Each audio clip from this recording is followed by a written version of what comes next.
That is a very big cup, Karl. Well, I'm a very big boy. I need a big tea. My big thirst. A Knight's Tale is a film mostly remembered for the fact it features a pre-The Dark Knight Heath Ledger delivering endless lance-assisted face slaps to a series of burly men decked head to toe in plate steel armour. Face slaps that were realised using a combination of, oddly enough, balsa wood and dry pasta. A Knight's Tale is actually a fairly old film now. It is a little bit, isn't it? So we should probably, just do a rundown of the plot so we're all on the same glorious page before we get into, the meat of the article. So, for anyone who's not seen it or hasn't seen it in a couple of years or just wants to see me, stumble through an explanation of what the film is, A Knight's Tale stars... For fuck's sake! The worst part is, we do this every single week and I always forget to put my phone on fucking silence. I'm sorry about that, guys, and Brad. Let's continue the description of the plot of A Knight's Tale. So, A Knight's Tale follows the story of Heath Ledger's character, a floppy-haired peasant boy who dreams of becoming a knight. A dream he hopes to accomplish by telling a series of big lies, styling himself as a nobleman from Europe called Ulrich von Liechtenstein. Also, he says he's from a made-up country called Gelderland. After doing this, Ledger sets about learning to joust with, let's be kind here, mixed results. Before we continue, let's just put on my Watch Mojo cap for a second and talk about movie trivia you might not have noticed, because I found something out about A Knight's Tale a couple of years after it got released that blew my fucking mind. And not like the bullshit way people on the internet say, no, this genuinely made me go, what the fuck? And that is that it's based on a true story. Really? Yeah, you think, based on was there really a guy who jousted for a woman? It's like, no, there was really a dude called Ulrich von fucking Liechtenstein from Gelderland. No, he wasn't from Gelderland, that's not a real place. But there was really a dude called Ulrich von Liechtenstein who jousted for the love of a woman. And apparently, he was a fucking phenomenal jouster. And the stuff he did in real life is way better than the stuff you see in the film.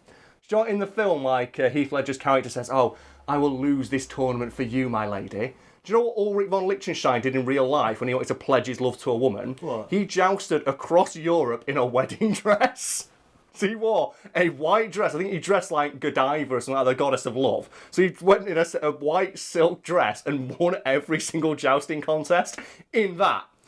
And that's something I want to see in the fucking movie. If you want to know more about this, I did write an article for today. I found out they turned into a video. So you can go watch Simon Whistler talk about it if you're really interested. But I just want people to know, it's a real fucking story. And they never tell you that in, the poster or the film trailer or any of the, supplementary material about it. So I'm inclined to think they just stole this guy's life story and thought, fuck it, he's been dead for 500 years, you don't have to pay anyone for this, do it? It's in the public domain. That's the greatest cinematic universe of all.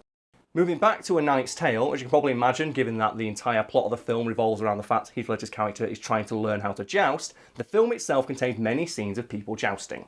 Do you know what my favourite thing about A Knight's Tale is, though? What? It's it didn't do well at the box office, it didn't get great reviews, but the reviews it did get are fucking amazing. And I believe there's one from, the New York Times or something like that, where the critic they got to review the film says, there's too much jousting.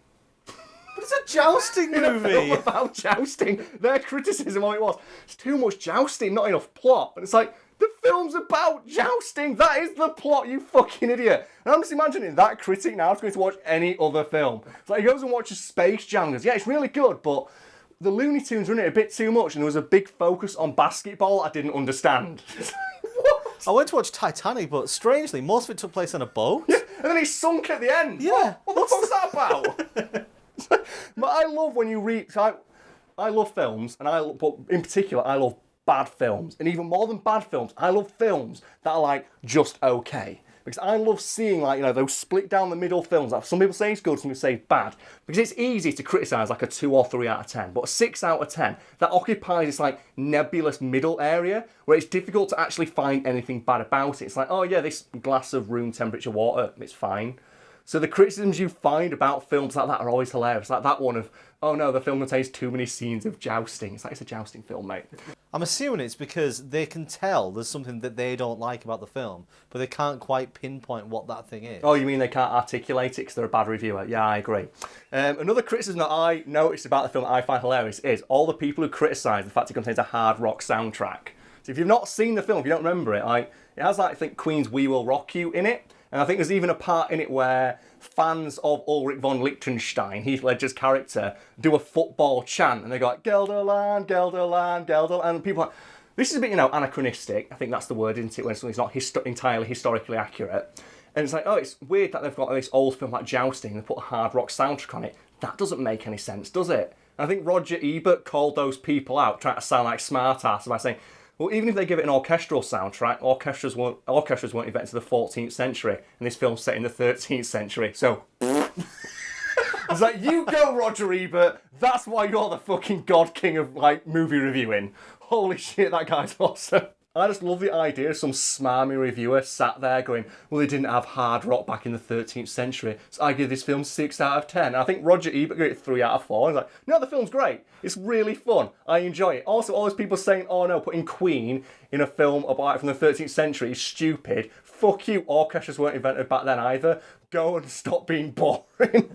Since we're talking about the historical inaccuracies in A Knight's Tale and how they don't matter to the film as a whole, we might as well mention the best one, and that's when that lady blacksmith designs Heath Ledger's new armour and she puts fucking Nike swooshes on it, because that is fantastic. And I wanted that idea to get, just expanded upon a bit, and I wanted to see knights coming in wearing Adidas tracksuits. So, Joe, if you're going to go for historical inaccuracy, just fucking go for it. Just in Gladiator, they've said, oh yeah, in the background of one scene you can see a portable toilet. In another one you can see one of the Roman centurions is wearing a watch. I want them to do a film where they just go, fuck it. No. And you go in A Knight's Tale, if you look in the background, you see knights wearing trainers and talking on smartphones and shit.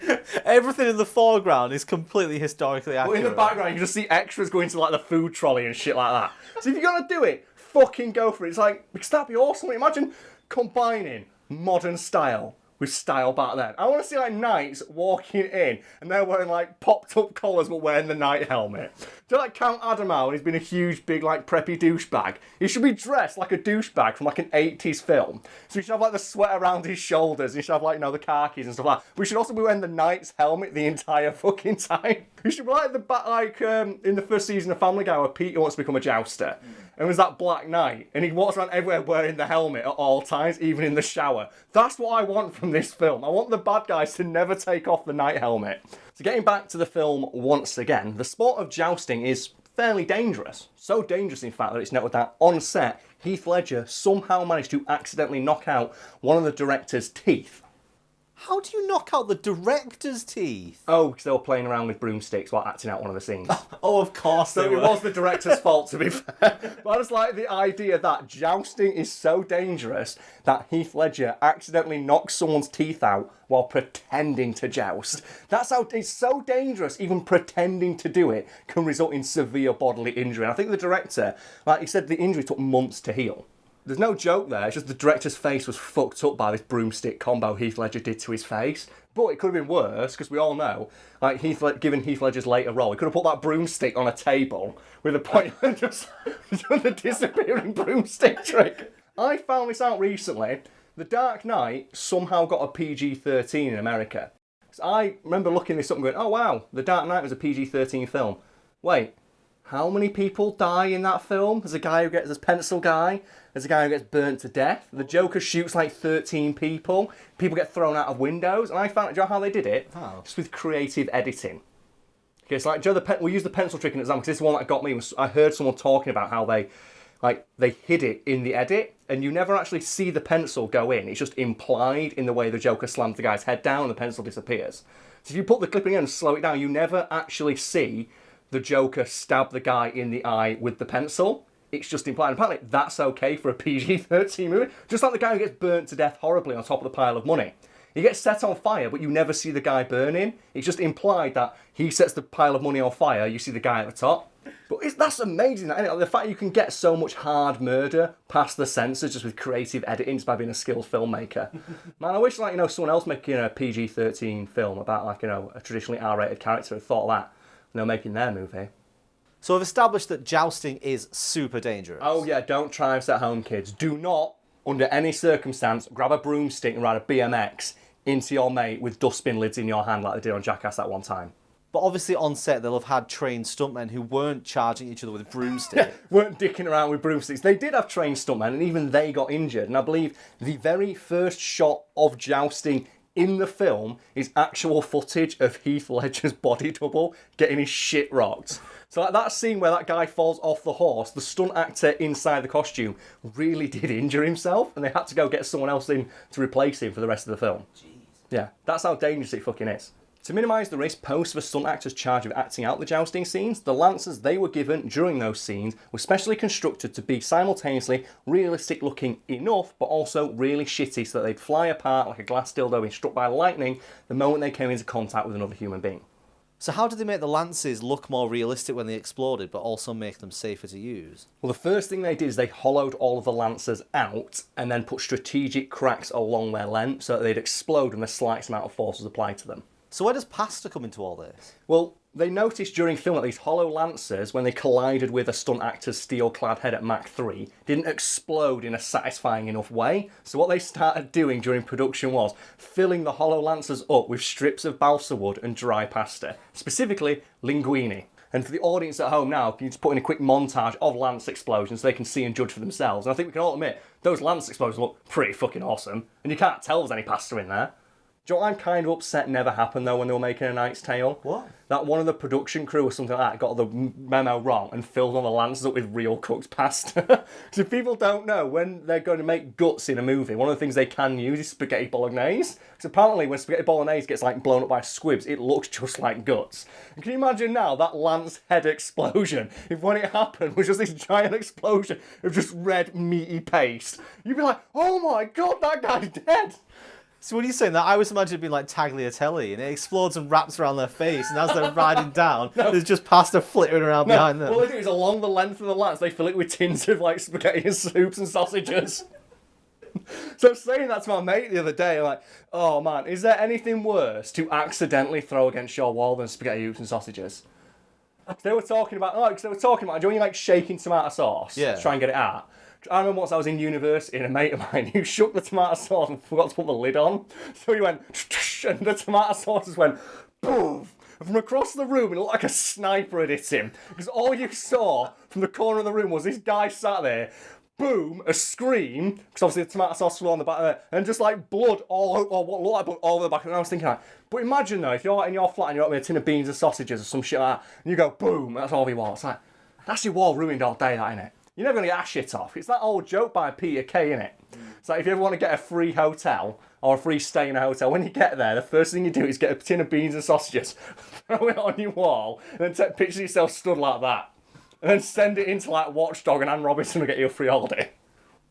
That story about the tomato sauce reminds me of when I used to work in fast food. In order to get the sauce out of the big bottles, you had to use centripetal force, and I forgot to put the cap on. So I went like this and drew a line in sauce across the ceiling, wall, and floor directly to me. Everyone turns around and sees. Just like a... The best one we used to do, and this is a game I don't recommend playing it, but fuck it, people are gonna do it anyways. You get those little packets of tomato sauce, you twist them, right? And what you do is you get a group of like 4 or 5 people, and you one twist, pass it along. Next person puts another twist, pass it along. And then you can get like 13 twists in it before the fourth causes one side to explode and shoots the tomato sauce out like a bullet. And we did this in a pub once and it hit a bald guy on the back of the head. And I've never, ever in my life laughed as hard as I laughed at that moment there. And this guy just turned around and went... And I was laughing because I didn't have the hand. It wasn't me holding the tomato sauce, it wasn't my fucking fault. And it was like, when we were in school, it was, 5p for tomato sauce for your chips, so whatever people would get them, and then what they'd do is they'd put the end under a door in a classroom, and you stomp on it as hard as you can, and it shoots tomato sauce into the classroom. If you're watching this, you're in school, fuck it, try doing that. Just blame it on me, it'd be great. Blame it on you. There'll be a spate of ketchup-based crime. No, that was the thing, that's people never thought, and the first time it happened, it looked so fucking... You just don't expect it. Your teacher's there at the board talking, and 2 seconds later, boom! Just tomato sauce fucking everywhere. And that was like everyone, and they stopped selling those little tomato rashers, so people started bringing them in from McDonald's. I think another one that was really fucking good that we used to do in our school, because we had like polyester blazers. So what you do is when you go up and pour water in people's pockets, when you flick the pockets, they thought you put something in it and then put their hand in it. Or the other one, when you saw people drinking a bottle of water and you go boom. Oh, yeah. Someone did that to me once, it was like a 2 litre bottle of Coke. Oh, man, I was such a dick in school. Don't do any of these things at home. I'll fuck it, do them anyway. Put them on YouTube, you might get 1 million hits. So the pasta does look good. Yeah. But surely it can't have been the first thing they tried. No, apparently the first thing they tried was adding the splinters in digitally. And according to the director, he said, we did have a digital budget for splinters. We've decided against using it, presumably because pasta is cheaper than CGI.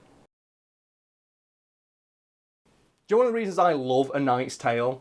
I think it's watching it and seeing all the actors you now recognise from super huge big franchises just being in this shitty film from the 90s about jousting. It's like, you see Heath Ledger, is it Mark Addy, Paul Bettany and Alan Tudyk? Yeah. All like, rollicking around the countryside. Oh, look, there's the Joker. Robert Baratheon, The Vision, and that fucking guy from Firefly just chilling. It's like, that's why I like watching. I think it's not another teen movie. Right. Because the main, jock guy in that is Chris Evans. Captain America. Captain America's in that movie. And he's in that movie. And he gets naked. You can see Captain America's big old Captain America dong covered up by whipped cream and a cherry. And he shoves a banana up his ass. So there's footage out there that you're going to put in of just Captain fucking America walking away glumly with a fucking banana and whipped cream shoved right up his jackhole. Not another teen movie. It makes fun of all those shitty 80s and 90s teen rom-coms, doesn't it? And one of the ones it makes fun of is 10 Things I Hate About You, which stars Heath Ledger. So there's another link right there. Because that's also got, I think that's got Heath Ledger and Joseph Gordon-Levitt in it, who both went on to star in the Dark Knight franchise as the Joker and Robin. You've got to deliver that stone face, because that line is so bad. But I love watching old movies like this. I think there's one of them. I don't know which one it is, but it was one of those shitty movies from that era that stars Paul Walker. And Paul Walker is the main douchebag bad guy in this teen rom-com. And I can't remember which one it is. Have you seen Weird Science? No. Robert Downey Jr. is the main bad guy. He's the jock bad guy in that. Do you know what I love about Robert Downey Jr.? That's what you're an amazing career at. Because I believe there's a joke in an early series of Simpsons where they meet Mel Gibson. And they go past a movie shoot and say, oh wow, there's Robert Downey Jr. in a shootout with the cops. And the joke is, I don't see any cameras. Because Robert Downey Jr. is in the middle of his drug binge at that point. And now you look at the career arc of Mel Gibson and Robert Downey Jr. And Robert Downey Jr. is just fucking Iron Man. And Mel Gibson's yeah.